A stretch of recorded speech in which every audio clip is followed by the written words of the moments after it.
Good morning mga kalaro. At narito na naman tayo para maglaro sa kusina. Ang ating menu ngayong umaga ay itong ating pork loin steak. Ito. Ito, masarap na steak sa baboy. At itong pinakamalambot ng parte ng baboy. Sa isang baboy ay dalawang ganito lang makukuha mo sa isang baboy. Pork loin steak ang gagawin ko. At ang ipapartner ko sa aking steak, mayroon tayong vegetable salad. Ang ating vegetable salad, may nakaready na akong nakagayat. Lettuce, carrots, pipino, cucumber, at bell pepper, tomato, at may kaunting apple at onions. At lalagyan natin ng pineapple bits. Ayan. At gagawa natin siya ng dressing na 1,000 dressing. Ang ating 1,000 dressing ay ketchup, mayonnaise, sugar, at vinegar. At lalagyan natin ng kaunting seasoning. Laging narito sa atin ang Knorr seasoning. Yan, pampalinamnam sa atin sa 1,000 dressing. At black pepper. Bali, ang ingredients natin sa ating 1,000 dressing ay 6 na klase. 6 na klase. Pero ito, ano ba wala? Yun, hot sauce. Wala pala hot sauce. Dapat pampito yung hot sauce. Hot sauce Tabasco para medyo manganghang ating kaunting 1,000 dressing. Bago natin imimix dito sa vegetable salad. At yung ating steak naman, imamarinate naman natin sa lemon at soy sauce na Silver Swan. Laging present ito. Kaunti lang nito kasi ito naman ang nagdadala sa steak, itong Knorr seasoning. Yan. Ang ating iluluto ay good for person lang ito. Kaya kaunti lang. Kahit luto na yan, pwede mo pa rin gamitan ng Knorr seasoning kung medyo natatabangan ka. Itong panimpla mo Knorr seasoning pag kumakain ka ng steak. Kahit saan sa mga restaurant, diba? Hindi nawawala itong seasoning. Ayan. Ngayon, sisimulan natin ang paggayat ng pork loin steak. Kung paano hiwa. Ang karamihan ng hiwa ng pork loin steak ay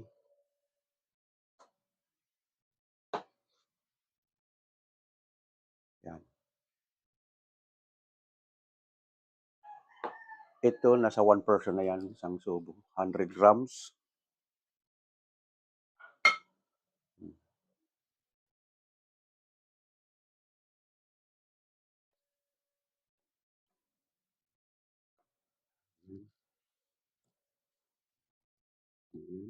Ayan, gayat yan.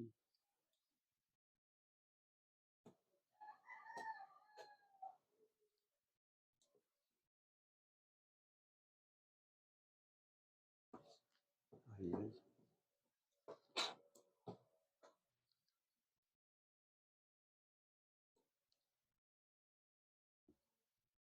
Napakadali lang magluto na itong steak na ito. Within 10 minutes, pag pinadapa mo ito sa mainit na kawali, isang baliktaran mo lang nito, luto na. Lalo na pag ginamit mo ay beef tenderloin.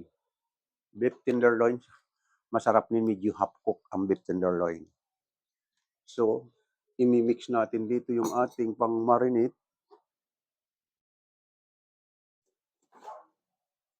Ayan. Yung lemon, fresh lemon. Medyo bahagya lang lalagay natin ito kasi ang Maggi seasoning ay templado na yan. Parang masim-asim na yan. Good for 4 person siguro ko once. Hindi, mga 2 spoon soy sauce. Yan. Yan. Ito, mamarinate natin itong ating yan. Ganun lang yan. Lagyan natin ng black pepper.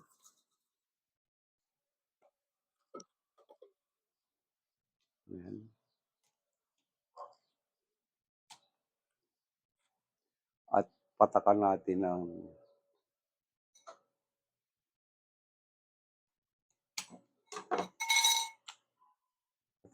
ng Maggi seasoning.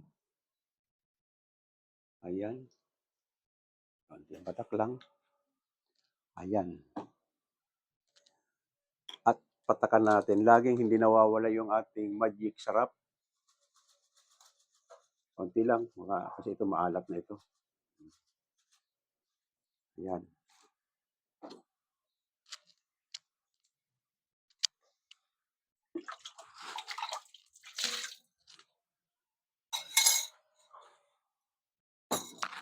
At dito naman natin imimix yung ating Thousand Racing.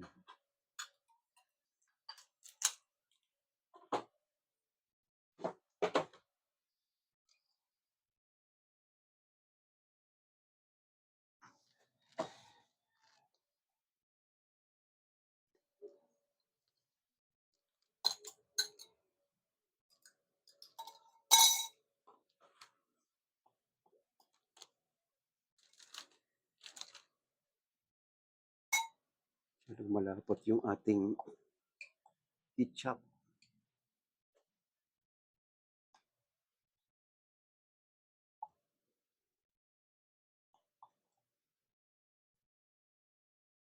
Para lumabnaw, ito additional natin talagang vinegar. Lalagyan natin ng konting vinegar para lumataktak sa buti.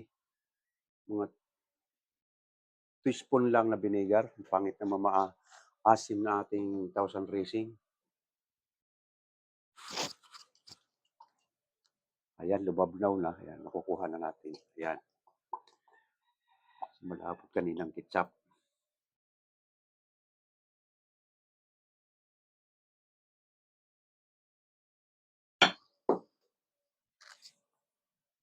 Bago natin ihalo yung ating mayonnaise.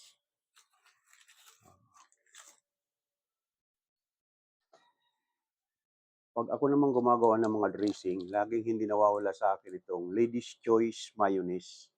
Itong madalas kong gamitin ang Lady's Choice Mayonnaise sa aking mga dressing. Pag ako'y nagagawa ng dressings. Kahit palaman si tinapay, paborito ko itong Lady's Choice Mayonnaise.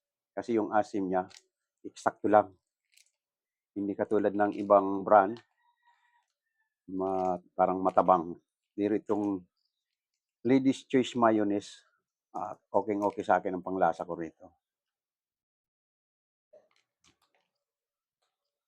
Kahit sa macaroni salad o anuman salad, itong paborito ko ulit. Ang Lady's Choice Mayonnaise. Ayan. Lagyan natin ng 2 teaspoon sugar.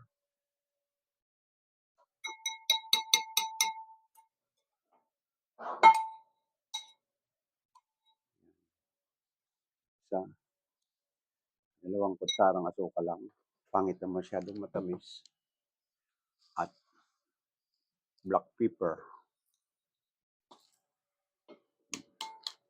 Imimix natin hanggang sa mahalo ng mahalo. Hanggang sa mahalo ng mahalo yan.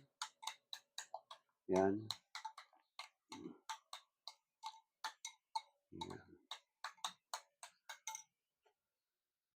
Itong pangpalinamnam sa dressing, itong ating Knorr seasoning. Kaunti lang. 4 lang na patak. Ayan. Ayan na, ang natimpla natin. Yan na nagawa natin. Itatap na lang natin yan sa gulay mamaya. Ayan, naka-ready na yung ating mga itong ating steak. Hindi na kailangan masyadong tagalan ng pag-marinate nito kasi yung sauce na yan madadala naman dyan. Ayan. Prepare natin yung ating kawali.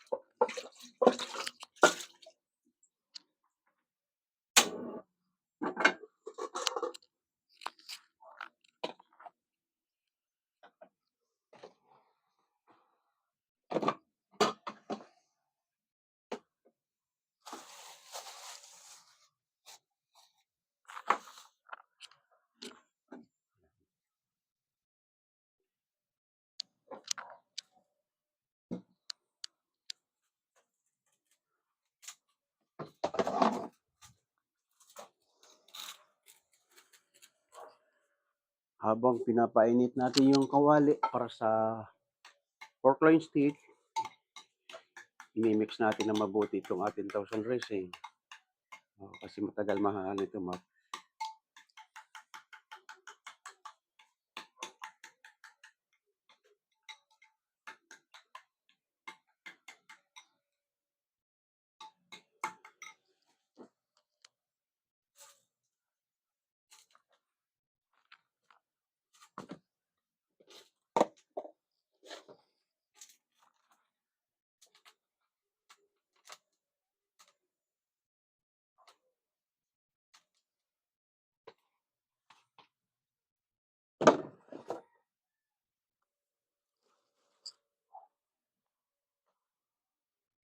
Ayan, i-ready na natin yung ating stove.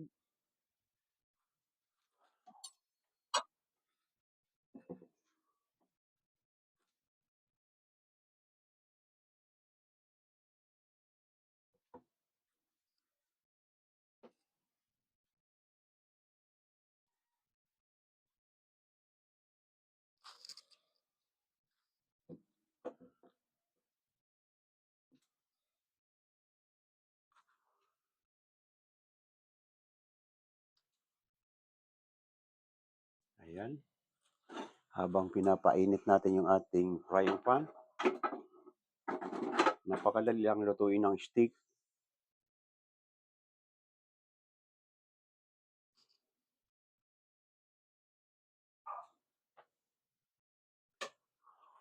Ayan, ready na.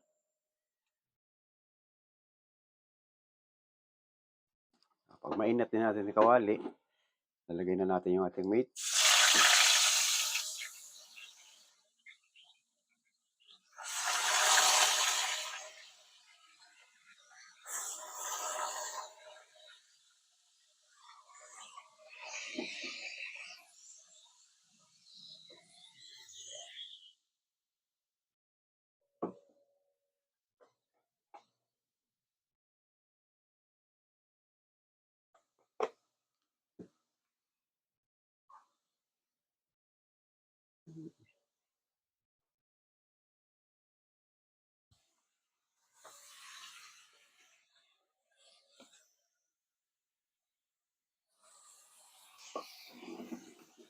Ayan. Hanggang sa mag-brown yung ating meat, isang baliktaran yung hindi mo pwedeng galaw-galawin ang steak. Kailangan isang baliktaran mo lang ay sure kang kulay brown o yung likod. Para dalawang baliktaran lang sabay tanggal. Hindi mo pwedeng baliktad-baliktad. Pwede mong idiin. Pwede mong idiin na ganyan. Yan.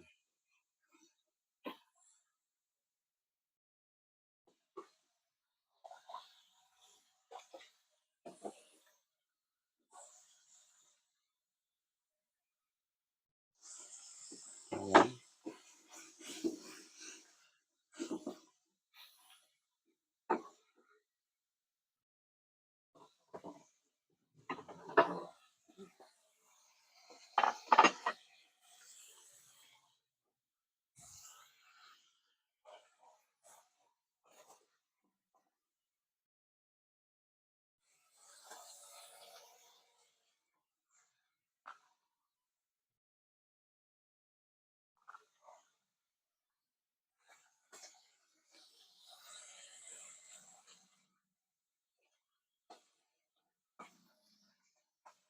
Ayan. 10 to 15 minutes ang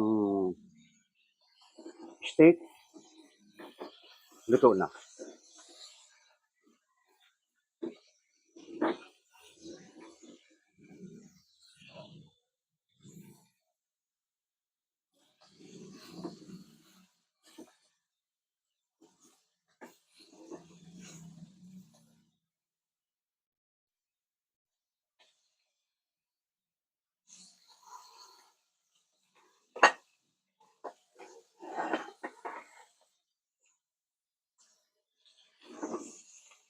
Ito, kulay brown na.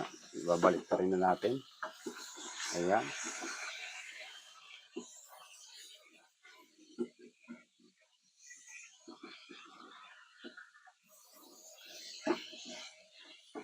Ayan na, ang ganda ng kulay ng ating steak.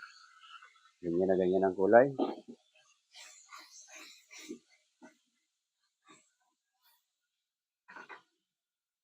At habang naantay natin ang pangalawang baliktad at sabay luto na, ang ating ano rito, puro pangganda sa pagluluto ng steak. Pag sinabuyan mo ng red wine yan, liliyab yan, para maglasang parang barbecue. Yan. Talagang pinaliliyab namin ng mga taga-kusina ito. Makikita nyo dyan sa mga restaurant na harap-harapan niluluto. Yan, totoo talaga sadyang pinalilipad yan, ang apoy.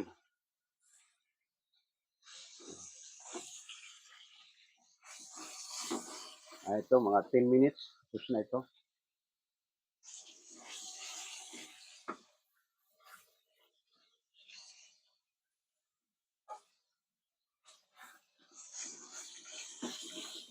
At isunod na natin yung ating onion rings. Laging may onion rings yung mga steak para medyo ano yung sibuyas.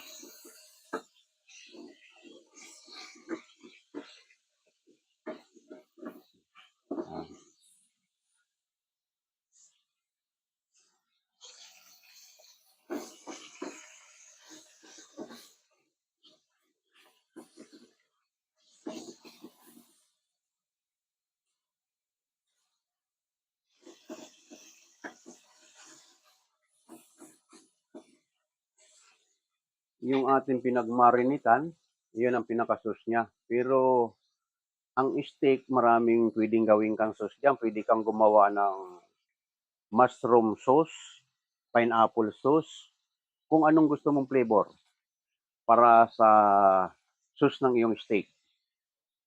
Yan dito, dahil pambahay lang at yun nga inaano natin yung nagdidepende tayo sa ating budget. Kung gusto mong matipid, yung pinagmarinitan mo na katulad nito, ayan, pwede na. Okay ng sauce yun, lemon at soy sauce with butter. Masarap na rin yan. Pero yung mga talagang ginagawa namin sa mga 5-star hotel, nung ako'y nasa Philippine Village, lahat ng klaseng sauce nandoon na. Nung ako'y nagtatrabaho sa Canyonwood at Philippine Village, yan, mga first class na restaurant. Yan na, kulay na brown na natin. At saka mo ngayon sa sabuyan.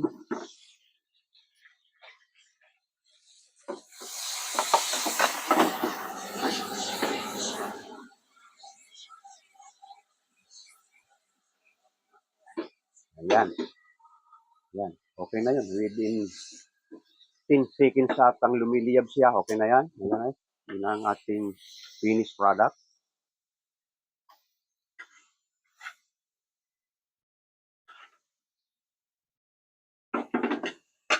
At saka bago natin ilagay ito, yung sauce niya.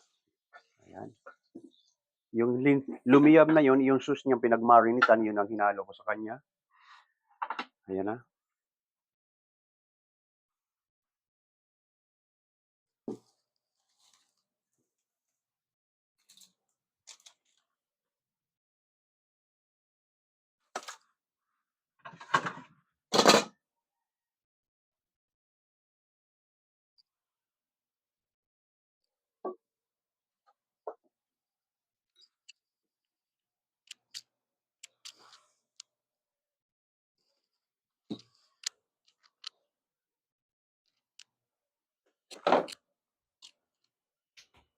Ayan na.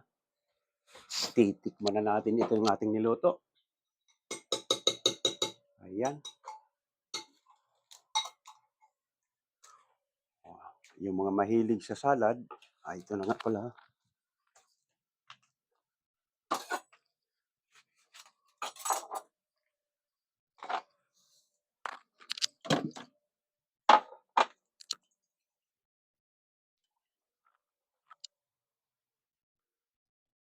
Ito na yung mga mahilig sa salad, imimix natin yung pineapple sa ating salad. Ayan.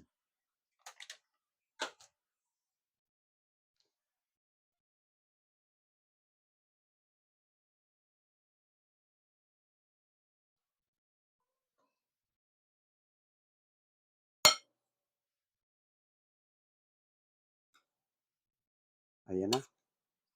Bago natin haluan ng Thousand Rising. Ayan na. Ganyan ang kalalabasan. Pag hinaluan mo yung ating vegetables. Ang lettuce, dalawang klase ang lettuce. May round tayo, yung bilog. Ito naman nabili ko ngayon ay pahaba. Yung parang style mustasa. Pero lettuce ito. Yan. Yan. Ganyan ang ating vegetable salad.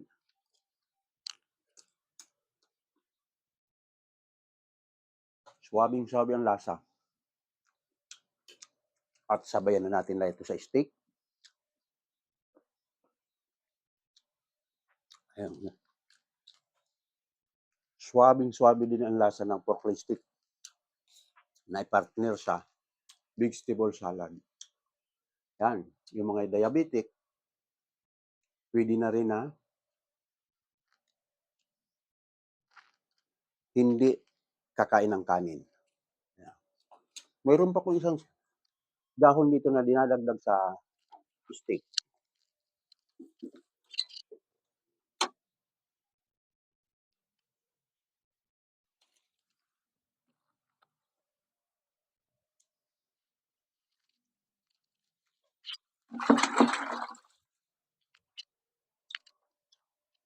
Nakalimutan ko lang kanina. Ito ang tinatawag natin na insulin. Number 1 na pangontra sa blood sugar, yung mga diabetic. Ako ginagawa ko itong juice, pinakukuluan ko, ginagawa ko juice at pinapapako. Ito buhay ko, pinapapako ng ganito. Pero buhat nang dumating sa akin to, natutunan kong isama siya sa vegetable salad. Ihahalo mo rito sa lettuce, yung ganyan. Ang lasa ng ating insulin ay maasim-asim. Yan. Pero napakalaking bagay ito sa katawan ng tao na lalo mga lahi ng diabetic. Kami kasi lahi ng diabetic. Kaya nagtanim ako, mayroon ako lang dito sa bukuran. Kaya saglit ko nga lang pinitas. Number 1 itong insulin. Oh, kasi nung nabubuhay ang nanay ko, ang binibili ko niya na insulin na pang-inject. Yung isang vial ay nagkakahalagang, sa botilya na yun, nagkakahalagang 1.3. Oh, hindi ko pa alam itong insulin na ito. Kaya nung ako yung nag-research ako anong klase ng insulin. Ang insulin pala nito from India. Ayan, pag ako nagsasalad, nakalimutan ko lang kanina, pag ako nagsasalad, laging may kasama ng insulin. Lalo pag vegetable salad. Ngayon, nakahabol pa rin. Ayan. Maasim-asim ang ating insulin. Pero masarap sa salad.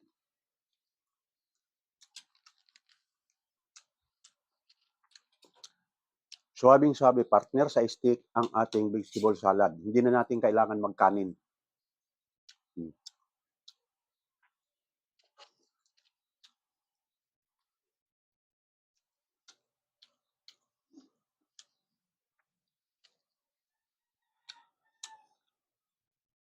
Sa ating vegetable salad, maraming dapat ihalo rito.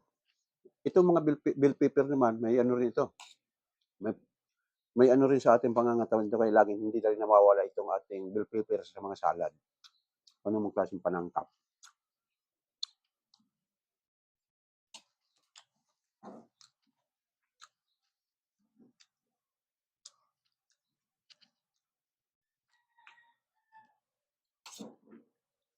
Okay, mga kalaro, maraming salamat ulit dyan sa mga ating viewers.